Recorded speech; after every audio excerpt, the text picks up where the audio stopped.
because I remember we had written all of your Christine-isms on cards, and we were talking about cognitive restructuring. Okay. And I was really sad because we had a sort of longer podcast, but we weren't able to get to all of them. So I'm glad that you found them here. That's right, and they're laid out here. Yes, and you've brought them in. And That's right. I hate leaving a job unfinished, so I really just wanted to see what else you had to say. Well, and that's so interesting. Here's just a complete side note. We've talked about StrengthsFinder before, and I am an activator, not an achiever. And the distinction between the two is an activator can just do stuff, but doesn't need to accomplish or complete things. So had we never come back to this, I would have been fine. Yeah, but you probably forgot about that's right. So I'm glad you reminded me. One thing I wanted to say about last time when we talked about this, the quote, the most profound quote for me, one of the most profound quotes to me of, it escapes my brain right now. For all that has been, yes, for all that has been, thanks, and for all that will be, yes. Talked about that surrender and that yield. And afterwards, I went home and thought about it because I had said that it was Kierkegaard, which is completely not true. That quote is from Dag Hammarskjöld. And so, yeah. So I just wanted little asterisk there. That's right. And I try to keep things accurate. I like accuracy. It's funny in my family when we debate a point, historically, some of the in-laws would say, oh, you're playing Choro Jeopardy and you have to be right. And I go, I don't have to be right. I just want to know what is right, what is accurate. So the fact that I was incorrect, I wanted to clarify that for the audience. Yes. Well, I appreciate it. I respect the heck out of that, too. Okay. So thank you. Thank you. You're welcome. Okay. So cards, we're going to finish this up. So draw one. Let's see what we got. I draw. Did you ever... A Yu-Gi-Oh! Is certainly way after your time, right? Not really a Yu-Gi-Oh! Yes. Fan? Yeah. Well, anyway. I know about this much. I know the name. Yeah. Well, the best part, my favorite part, is they take two fingers on the card and they draw it super dramatically like this. Oh, they do? They go, I draw. Okay. Like they announce it. All right. So your generation will get that. My generation is like, just pick up the damn card. Like, why are we still here? Just read it. Okay. Being kind doesn't change them. It changes you. Okay, so there's always a backdrop. Yeah, story. Right, exactly. Which stories stay with people. And as we talked in previous podcasts, that women use more words. So that's why you get more words when you ask me something. And you're going, you could have said that in 137 words instead of 1,300 words. But anyway. During the pandemic, my sister-in-law shared with me, they were Netflix series. I think one started on Prime and the second series was on Netflix. But it was the Kindness Diaries. And it was a gentleman who, and I forget his name, but he had dropped out of the finance world from the UK. And he traveled one time from Alaska all the way down to Argentina. And then the second series from, I think it was California, all the way over to India. And the only thing he took with him, he drove, and each vehicle both times was a bright yellow vehicle, different. And he called it Kindness 1 and Kindness 2. Like Thing 1 and Thing 2. That's right. Nice. But he had somebody recording. So every night, he took no money. Every night,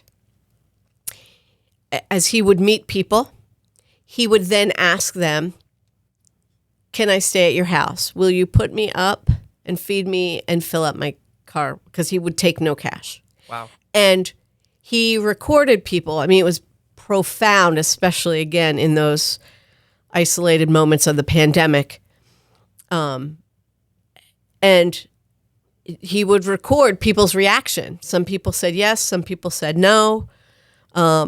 People in Monte Carlo did not, like the wealthiest place in the world. But this homeless person in Pittsburgh And I remember this because I have family in Pittsburgh, and his name was Tony. And I might get verklempt. When he asked Tony, can I come and stay with you? Because he was just struck up a conversation. And the gentleman said, I'm homeless, but you can come back with me. And so then he shared his stoop. And then what Tony did before he left was he like gave him like underwear and socks. It's like the widow's mite. But what people didn't know when he engaged in conversation with them and then opened up their home to him and the kindness, because he was probably a bajillionaire, he then would engage in conversation and find out what their wish was, and then he would extend that to him. And Tony had always wanted to be a chef. And so he paid for his housing for a year and sent him to culinary school.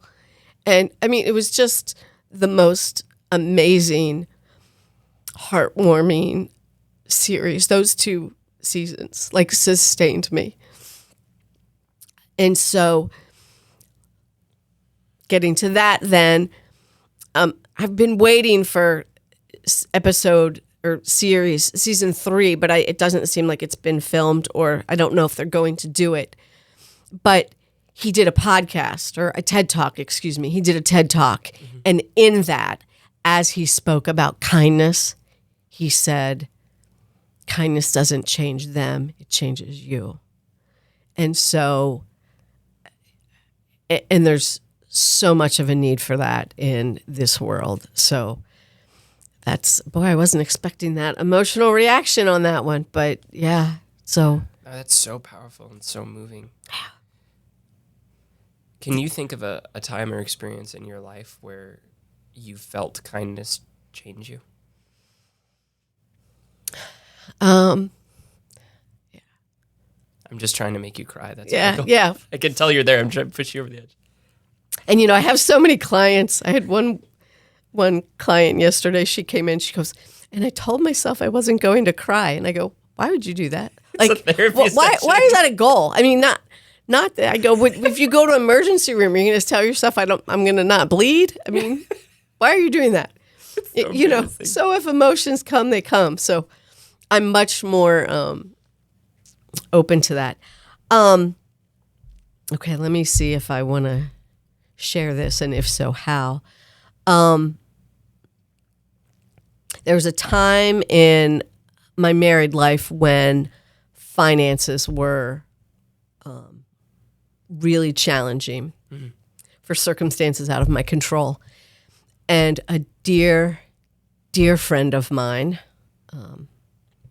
I'll out him, Father Jim, as I was sharing some of the struggle, and I had made mention of an amount, and then he showed up actually here at the office with an envelope, and I opened it, and it was that very large amount that he was just like, do what you need to do, and if it takes you like a decade to repay it or not, whatever. And I mean, it was just so humbling, and it was so concrete. It was, a lot of times people, open a door and they're kind, or say something and they're kind, but it was such a concrete, tangible gift, which was so humbling for me. I mean, I was just overwhelmed with emotion in that regard. So, yeah, he's absolutely very dear to me. How about you? A time when somebody was exceptionally kind? Well, it's funny thinking about the quote, being kind doesn't change them. It changes you. I remember something really silly, but for some reason it's coming to my mind. I was on vacation once. My wife and I were taking a trip to Vermont, which is where she grew up. And there was this kid outside of the ice cream shop, and he was just sitting on a bench, swinging his legs outside of the ice cream shop. And I don't usually do this in my life, but I had this strange impression, like, hey, I should buy that kid an ice cream cone. And so I asked my wife, I was like, hey, do you want to buy him an ice cream cone? She's like, yeah, sure. So bought him an ice cream cone. And so we went in there, we ordered him something, and I gave it to him. And the kid said, wow, thanks. And then just walked off. With the ice cream cone? With the ice cream cone. Okay. Yeah. He goes, wow, thanks. And then just walked off. The whole interaction took like 1.2 seconds. And I don't know what I was expecting. But when that happened, I just laughed. And I said, that was awesome. That was amazing. That 1.2 seconds where he said thanks, he probably forgot who we were, doesn't remember our face, doesn't remember anything about us, and probably doesn't even remember what ice cream he ate that day. Mm-hmm. He was just sitting, and we gave him ice cream, but that was my favorite part of the whole vacation. We were housed by wonderful people. We did, like, amazing things. Really, really great memories there, but that was my favorite part. And to this day, I'm not really sure why, but something about it sticks in my mind. I think it is meaningful, and I think it did change me somehow, even though I don't know how. Mm-hmm. Mm-hmm. So that's something I was thinking about.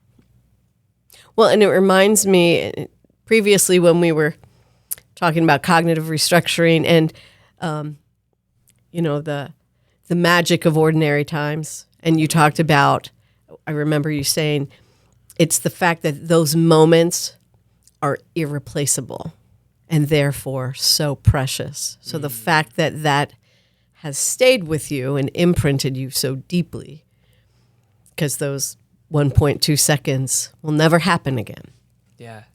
You know what's so crazy? Now I make gourmet ice cream on the side. I didn't even think about that. I know you do. But that experience happened before 2020, so. Wow. Interesting. And I've been on the receiving end of kindness, of you asking me what my favorite ice cream is and bringing it to the office. And well, I hope my ice cream didn't change you too much physically. Well, but if it did, I'll offer myself up. It's sacrificial, Yeah, of course. That's right. As a faith-filled person, we do sacrifice. So when you want to, I'll sacrifice again. Oh, yeah. Sounds good. We'll both do it together. That's right. I'll sacrifice something. You'll sacrifice something. We'll be in it together. Mm-hmm. Okay. I'm very interested in this purple one. This purple one? Possibility versus probability. Okay. What does that mean? So I work a lot with anxious folks, and we know that for many individuals, the anticipatory anxiety, what it does is it dumps adrenaline and cortisol in the brain, and so then it puts people in a anxious state, those stress hormones, right? Mm-hmm. I always mention that it's increasing that vibrational level. Yeah. So what happens with the anticipatory anxiety is that typically an anxious person will respond to what is a possibility, which is something that could happen. Right. Usually the worst case scenario. Correct. For an anxious person, right. But they respond in their mind with this is a possibility, but they respond as if it's a probability that it is likely to happen. Right. And so all of that mental rehearsal, if you will, then dumps adrenaline and cortisol. And so inviting people to stop and consider, is this a possibility or a probability? And then, going back to what we said last time about react or respond, then I get to decide, am I going to freak out about it or am I going to respond to it? And an example is that when, and I don't know if I shared this before, but after high school graduation, my daughter was launching into Uganda. She went to do mission work for 8 or 9 months and deferred her enrollment to college. And so when people would say, oh, where's Sarah going to college? I said, well, she's actually going to Uganda. Mm-hmm. And invariably, especially anxious folks, would say, she could die over there. Right. And then my response was, absolutely, that's a possibility. But we also live in Indianapolis, which has some rising murder rates. So she could just as easily get killed on the streets of Indianapolis. Yep. So is it a possibility that she could die over there? Absolutely, because we know not the hour nor the day. However, I'm not going to exist there, Right. right? And so if I see a police officer walking up to the door, then I get to choose to freak out, drop to my knees, go into a catatonic state, and not speak to anybody anymore. But I'm not going to reside there, right? And so, again, we have those choice points of where am I going to go with this, Right. right? And so I'm like, yeah, I'm not going there.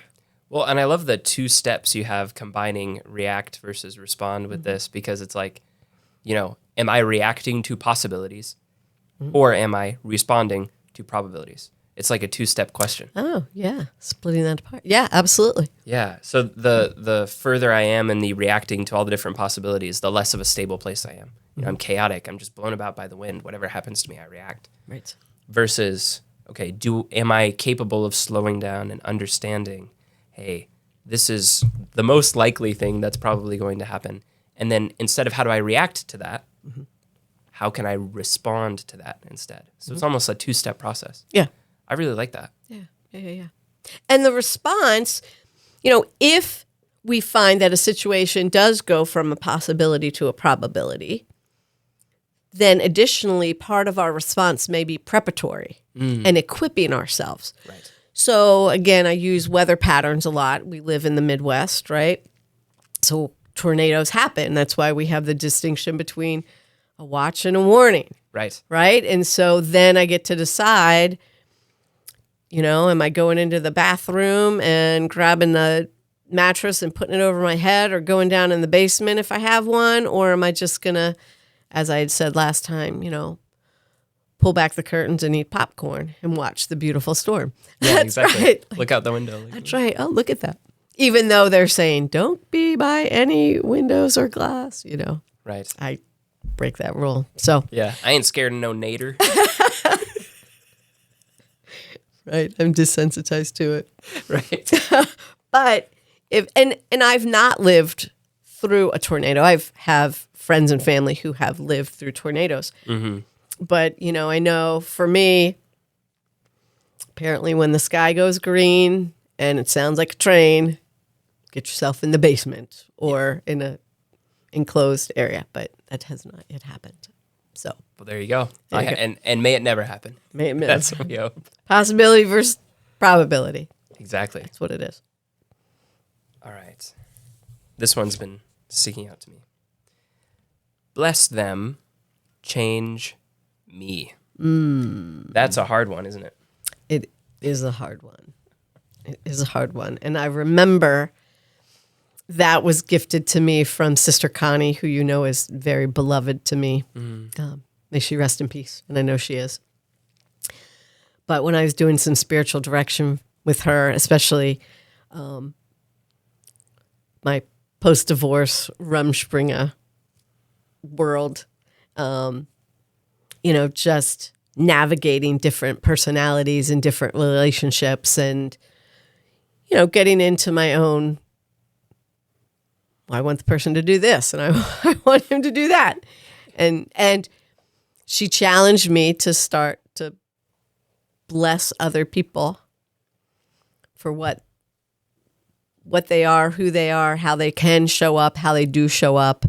But then the change has to happen in me, right? The change is here. And that also, when she said it, it was just a resounding confirmation of some AA wisdom, which on page 417, and acceptance is the answer to all my problems today. And it basically goes on to say, when I'm disturbed, it's because I find some person, place, or thing in my life unacceptable to me, but it's not what needs to be changed in the world. It's what needs to be changed in me. So that's just really the shortened, abbreviated version of everything starts and stops here. Like I've got to focus on me instead of pointing the finger of you need to do this differently and he's not doing that and she should be doing that, and come back to self. Not from a self-centered or narcissistic perspective, but from an accountability, self-care, and serenity, peace-filled place. Yeah, like an internal locus of control. Yes. Saying, yes, I'm taking accountability. I'm taking responsibility. It's me Yes. at the end of the day. It's no one else's life. Right. How does that land for you? And are there times when that was challenging for you? Yeah, absolutely. All the time. I think every time you change, part of you, in order to change, like actually change your heart, part of what you believe, and therefore part of who you are, you have to let go. And there's like a death that comes with that. I don't mean to start talking about like Jung and Freud, but ego death, this idea, because we mentioned people who have failure to launch.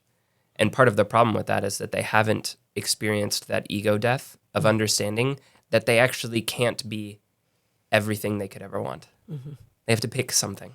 Yes. Right? Which means that they have to sacrifice everything else. Yes. And I think anytime we make a change in our life, if we believe that someone is a certain type of person, or we believe that the world works a certain way that it doesn't, while bringing ourselves in line with reality is helpful, it makes us happy, the part of our identity attached to that has to die. And we have to let it, and that process is painful. Yes. It hurts just like a physical injury. So you're absolutely right about that. But the price that you pay is a fair bit of pain. No pain, no gain, like they say, right? Yeah. Yeah. Very well. Okay, you've got two. Which color are you choosing? I think I'm a yellow fellow. Yellow fellow? I'm a yellow fellow. Where you are is absolutely not who you are. Okay. That one sounds familiar. I know that one.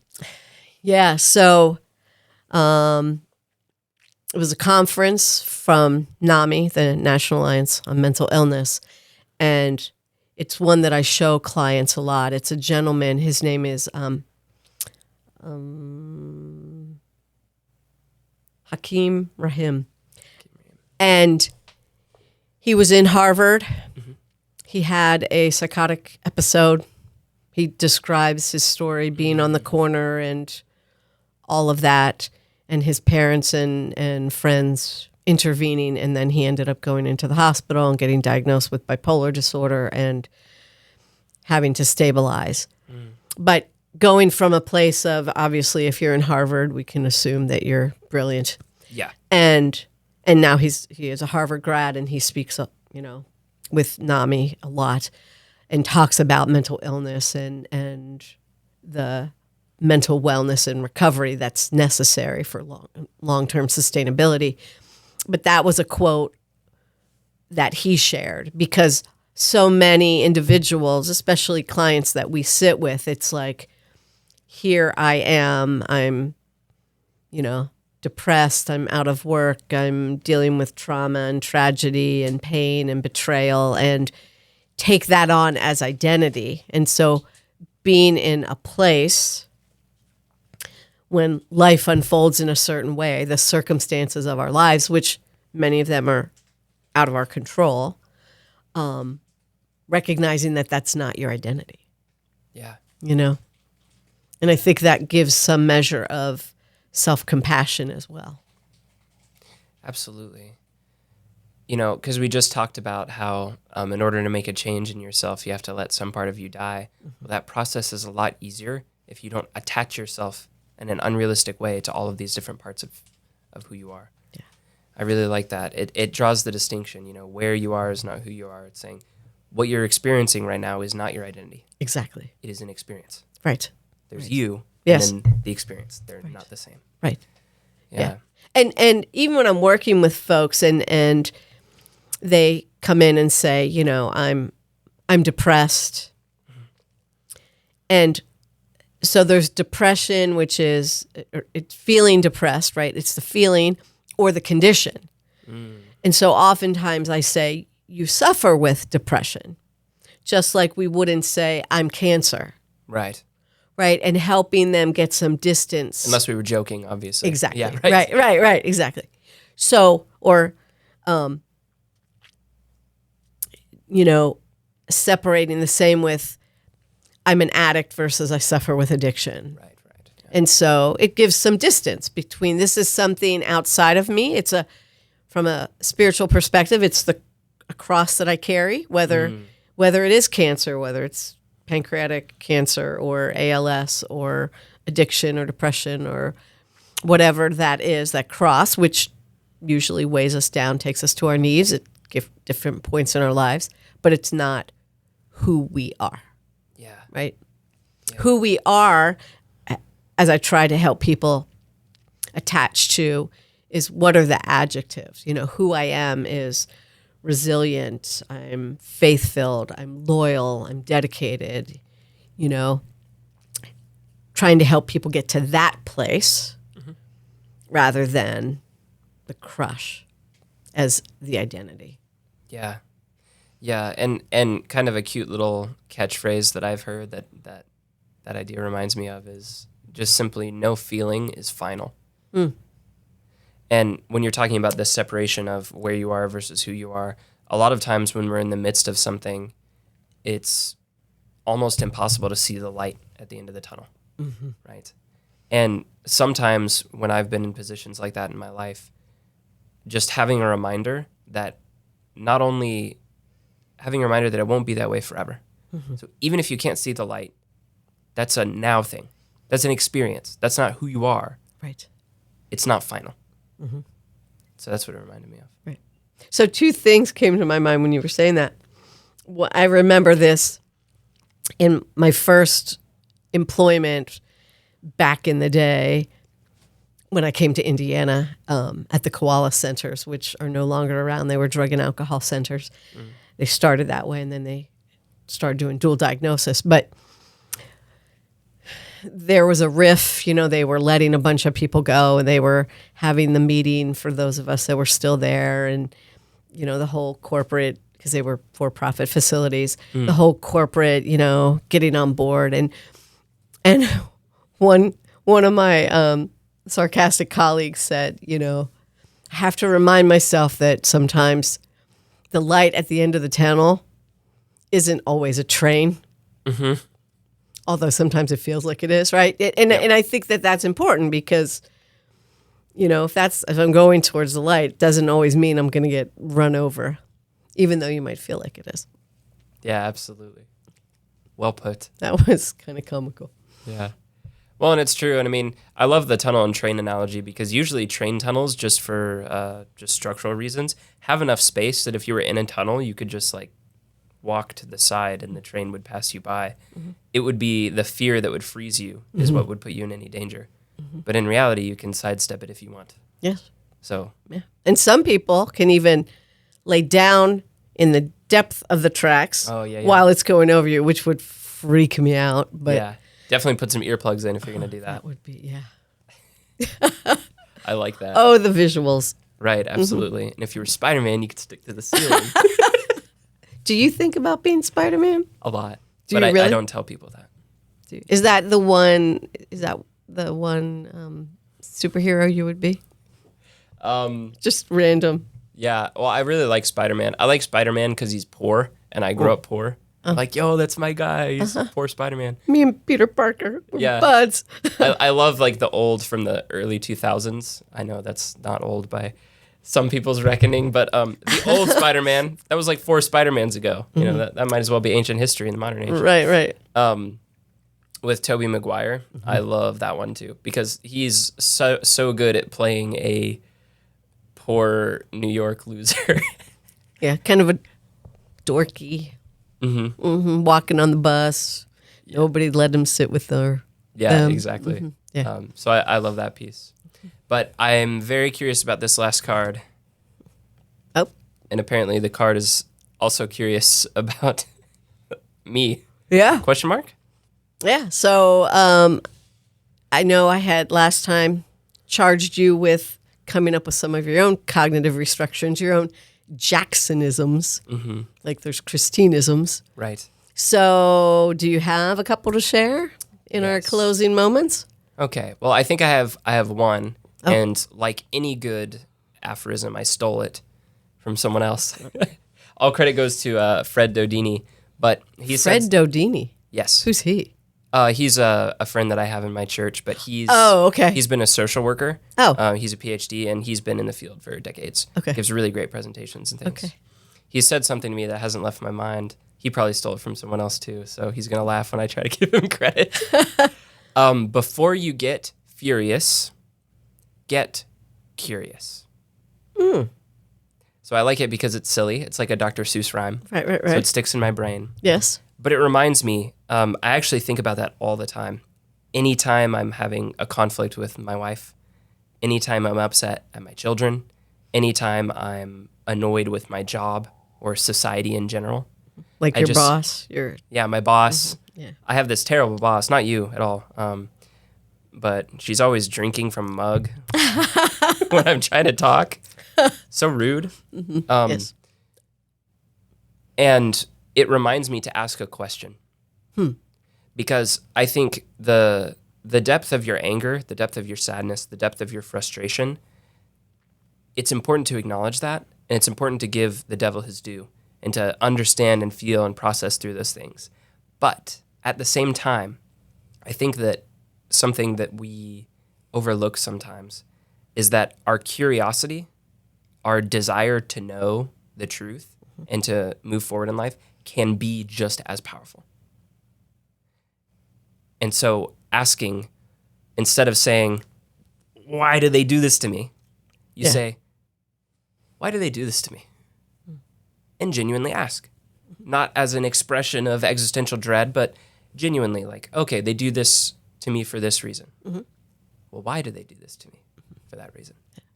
Well, Gottman says, seek first to understand. And I'm sure he didn't start it, but I mean, especially with just relationally. Yes. When somebody does something, that's the curiosity. Like, understand what their motivation is. Yeah, and even beneath that, I mean, if you're angry at their motivation, understand the purpose behind their motivation. And if you're angry at what you think the purpose behind their motivation is, understand and ask a question about why you're angry, about the purpose behind their motivation, right? It's unending. What I see as the pattern is, especially when we get caught in these cycles of life that make us unhappy, patterns of thinking that are associated with depression, patterns of thinking that are associated with anxiety or real relational problems. I have the same fight with someone 100 times over. At some point in that process, that very predictable process we've gone through 1,000 times, at some point we stop getting curious. Yes. At some point we accept, oh, well, she treats me this way because she thinks this and I think this, and that's it. And that's the point where we get angry. It's the same point. The same point that we stop getting curious is the point where we get angry, upset, frustrated, and sad. Furious. Right. And so maybe one of the antidotes is to slow down and question, why do I keep stopping here? Because the truth is that there is something behind that. There is more listening. There is more understanding that you can do. And all it takes is the will to do it, to say, you know what, I'm not going to stop here this time. I can go somewhere else. My invitation, my phrase that I offer to folks when they find that they're in that kind of gridlock is, again, the never-ending curiosity of, help me understand. Help me understand why that's important to you. Help me understand why you didn't do this. Help me understand, right, that invitation, that curiosity of appealing to the, we talk about the mindfulness circles of the reasonable mind and the emotional mind. And I think when we get furious, obviously, the emotional mind has hijacked the reasonable mind. And so, and then it's the wisdom between the two is, I think where relationships grow and thrive. And the question isn't always, why is this happening to me? But it's also, why am I reacting this way? Correct. Why is it important to me? Yes. Exactly. And so that's the way to get there, because you can also be curious about your own emotions.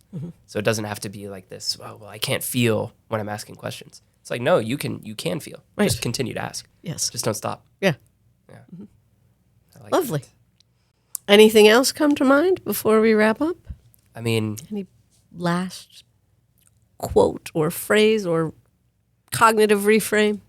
I think I would really like to sit down and write some more and do a mirror episode one day. Okay. Where you ask me about mine. Okay. But I've been so filled with wisdom, I feel like I don't have a lot to dispense.